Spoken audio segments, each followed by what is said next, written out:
All right, what's going on, everyone? Today I'm going to be taking a look at 4 different budget mice and answering the simple question of whether or not they are a banger or a bust. I want this to become a sort of series where I aim to answer the simple question of whether or not a mouse is worth its price point, as opposed to giving a full in-depth review. I feel like there are so many budget mice these days on the market, and that knowing which are actually contenders for a flagship replacement could be helpful to some people. Today I have 4 mice that I will be looking at, 2 from EWEADN, the S9 V2 Ultra and the Z7, 1 from Akko, the Dash Ultra, and lastly the L7 Ultra Plus from MCHOSE. With that being said, let's go ahead and get started out with the S9 V2 Ultra. Full disclosure, this mouse was sent out to me by EWEADN to take some photos and post on my Twitter, but of course that is not going to change my opinion of the mouse, and you will see that it really doesn't actually change my opinion in a second. So the S9 V2 Ultra is a Viper V3 clone that comes with a 3950 sensor, a Nordic MCU, 8K polling rate, and comes in at about 60 grams. So on paper, of course, it is a flagship gaming mouse with all the top-of-the-line specs besides weight. It comes in at $64.90 on EWEADN's website. And speaking of price, this is actually the cheapest price for these specs and this shape that you can get on the market from some of the bigger budget providers such as MCHOSE, ATK, and AttackChart. Their flagship versions come in at around $70 to $100 in this package. Though it does have that going for it, it's probably the cheapest VV3 clone with top-of-the-line specs that you can get. But if I'm being honest, you get what you pay for, and it falls flat in so many areas that they can't be ignored. Let's start with the build quality. Right away when I started using this mouse, I could feel just how cheaply made it is. I mean, we'll do a listen real quick, and you can hear what it sounds like when I apply force to various areas of it.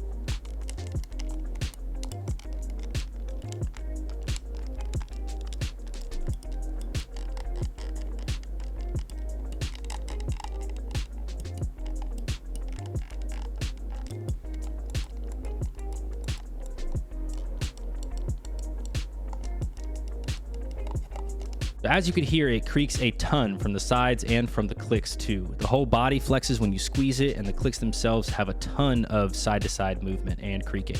QC-wise, it is clear that whatever factory was turning out these mice very quickly. So I've zoomed in here, and it's a little bit hard to see because of the black skate, but there is a little bump on the right side of the top skate. I'm an avid glass pad user, and I noticed this instantly. Right when I got it out of the package, using it on glass caused a lot of wobble that was very noticeable when I first started to use it. I mean, this seems like the easiest thing to control on a mouse, and the fact that it got a QC stamp is insane to me. I mean, how does this make it out of the factory? It's straight up defective. And even though the skates feel okay after wearing down, this is still completely unacceptable to me to be selling. Even ignoring all of the quality control and build quality issues, almost every other aspect of this mouse is also lackluster.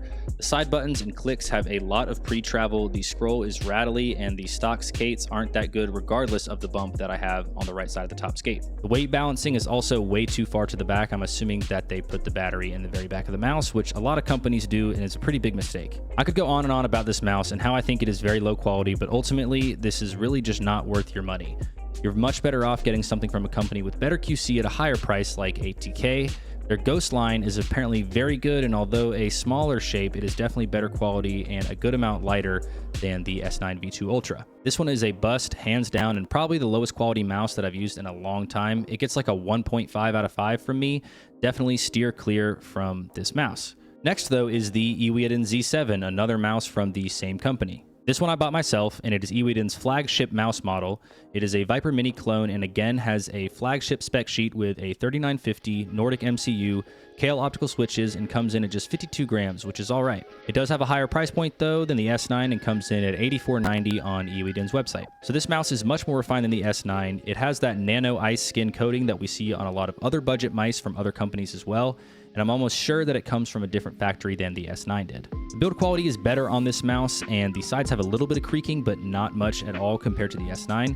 There's definitely some flex, but that is more because of the material itself, not because of gaps between the joints like it is on the S9. The clicks and scroll wheel are where the build quality is lacking the most. There is a good amount of creaking in those areas. It didn't affect me much during gameplay, and it isn't that noticeable, but you can definitely feel it. A company like G-Wolves just has so much better click and scroll implementations than something like this, something that you would expect on a flagship mouse. Apart from that creaking, in general, the clicks are snappy and have good feedback like most optical click implementations.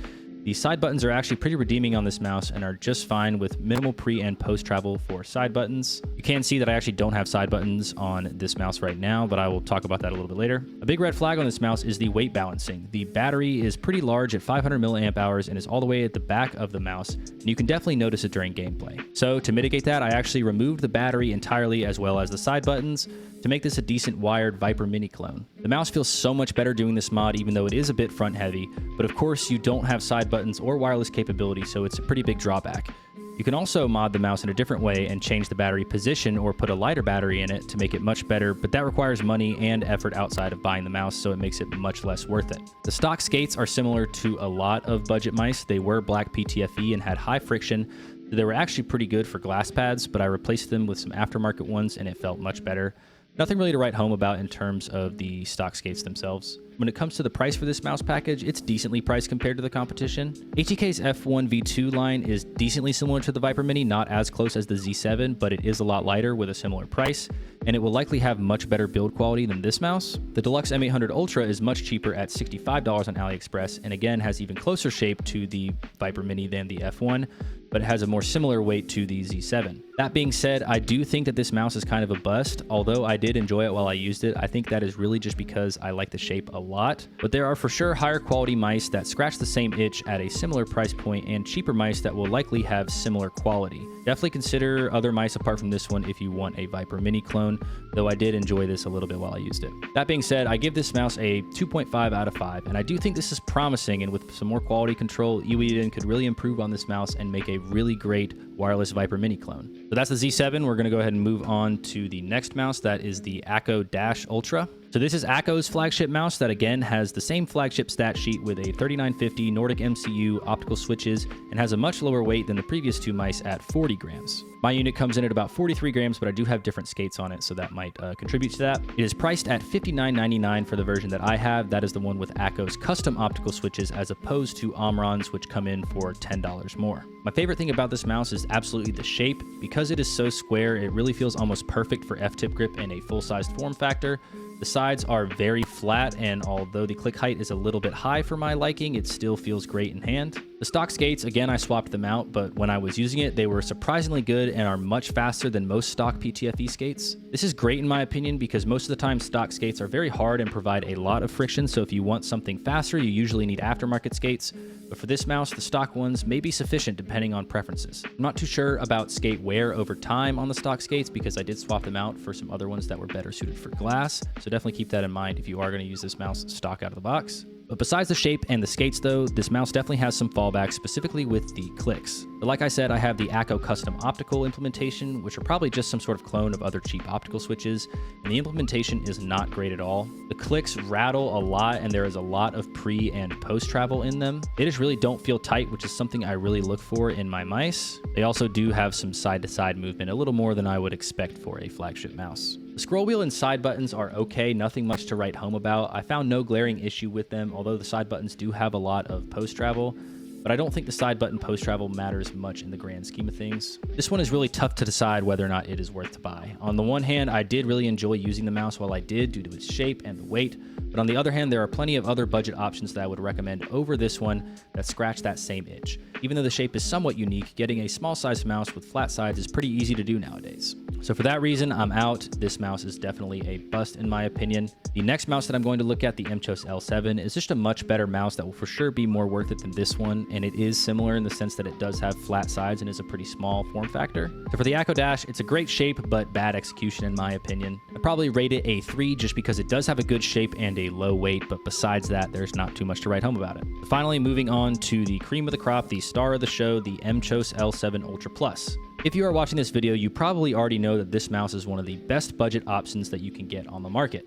The L7 series has a few different tiers from Pro to Ultra Plus, and here I have the Ultra Plus. It has a 3950 Kale optical switches and is listed at 48 grams. It comes in at just $59.49 at the time of recording on Amazon with Prime, so you can get it next day delivery if you are a Prime member. It's honestly incredible that this mouse is as good as it is for the price. The clicks, the side buttons, and the scroll wheel are all crispy, the coating works well, and the shape is great for either F-tip or claw if you have decently small hands. It's also worth noting that the latency numbers on this mouse with 8K polling are very good according to RTings.